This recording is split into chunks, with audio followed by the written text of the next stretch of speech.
My name is Jade. I sell online business coaching and virtual assistants. All right. We make about $650,000 a year in revenue. I'd like to be at $2 million by end of next year.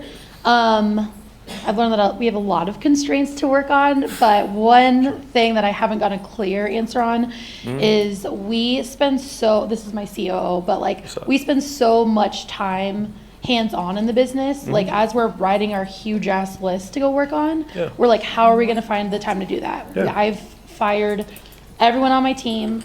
I've rehired. I've worked so much on Don't you do leadership, VAs? virtual assistant. Yeah, I know.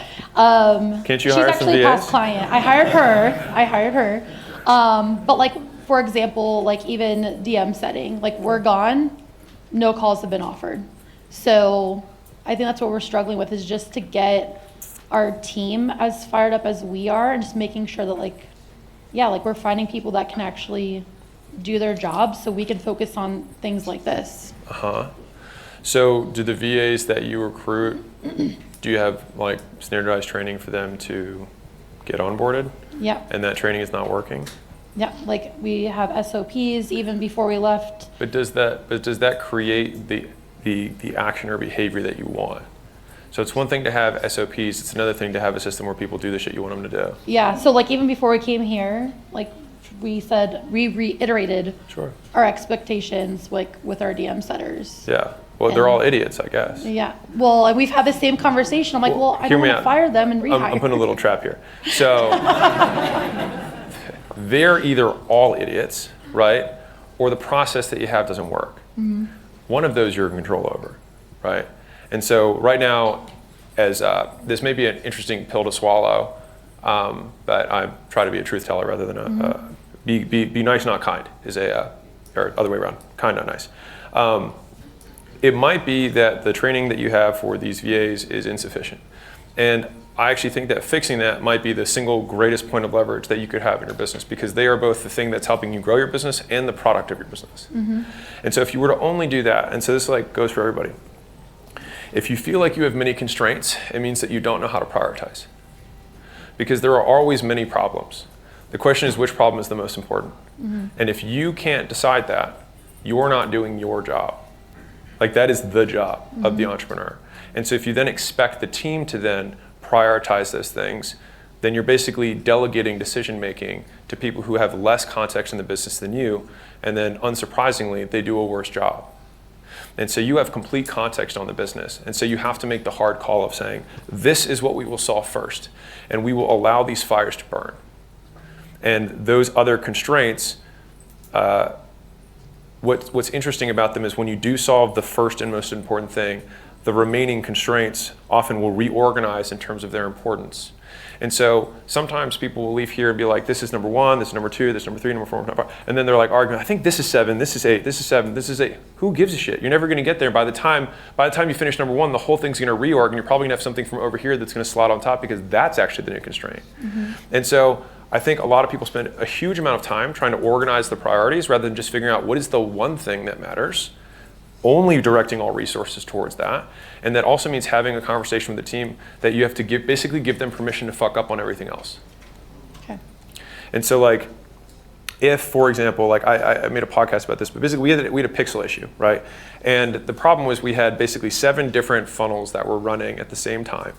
And every meeting was just a clusterfuck. And I got on these meetings because I was like, what is going on? And this was a marketing huddle. And I was like, I don't know what you guys are saying. And people call me a good marketer. And so I was like, that's probably an issue. I was like, if I don't get it, you probably don't get it either. And so this was a few weeks. And so I was like, okay, here's the deal. We have 3 problems. We have a lack of CRO, we don't have attribution, and we don't have pixel. The pixel's installed incorrectly, it's getting fed wrong data. It's okay, of these 3 things, they're all problems. Which one's the most important? The pixel, because we have to keep spending more to get customers because the pixel's data is getting worse and worse. We have to keep spending more, we send more data, it gets even worse, we have to spend more data, it's a vicious cycle. So let's stop the vicious cycle. But what about attribution? It's fucked. Also, not the priority. But our CRO this page doesn't even load right. It's totally fucked as well. Also not the priority. And so we're going to get on every single day, twice a day, until each of these pixels is fixed. And we're going to start with number 1, and we're going to fix this flow. How long will that take you in hours? That will take us 4 hours. Great, we'll meet o'clock. What is it now? It's 8 o'clock. We'll meet at 12. And then at 12, we're going to look at the next funnel. We're going to fix that one. And then we're going to meet again. And you keep doing that. It took me 3 days to fix everything. And this was a team that took, it was basically like 3 months this was fucked. And so basically the change in product, like output was a lot. 3 months to 3 days, right? It got fixed. And then after that, it's like, great, this one's gone. Now attribution is the priority. So what do we need to do to fix attribution? Well, we collect traffic from 28 different sources. Okay, well then one at a time, we need to get custom links for every one of these. We need to make sure the API feeds into the data box, whatever it is. And so anyways, I'm ranting a little bit, but right now you have all these constraints.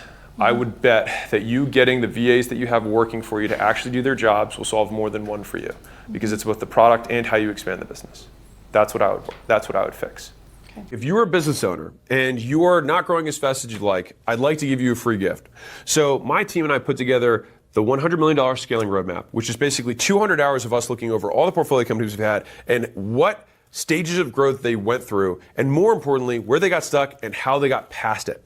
And so we broke it into these 10 stages, and we made this little kind of quiz thing where if you put in your business information, it'll tell you where you're at, and the most important part for you, what to do for each of the functions of the business across product, marketing, sales, customer success, recruiting, IT, human resources, and finance. And so no matter what you're struggling with, someone else has already struggled with it and solved it. And so I'd like to give you this thing absolutely free. You can go to acquisition.com/roadmap, plug in your business information, and if you want us to actually help you deconstrain the business and you're trying to scale, we'd love to help you out. On the thank you page, you can just book a call with my team, and we will look at the business, see if we can help, and if we can, we'll invite you out to Vegas, and we'll do this in person live.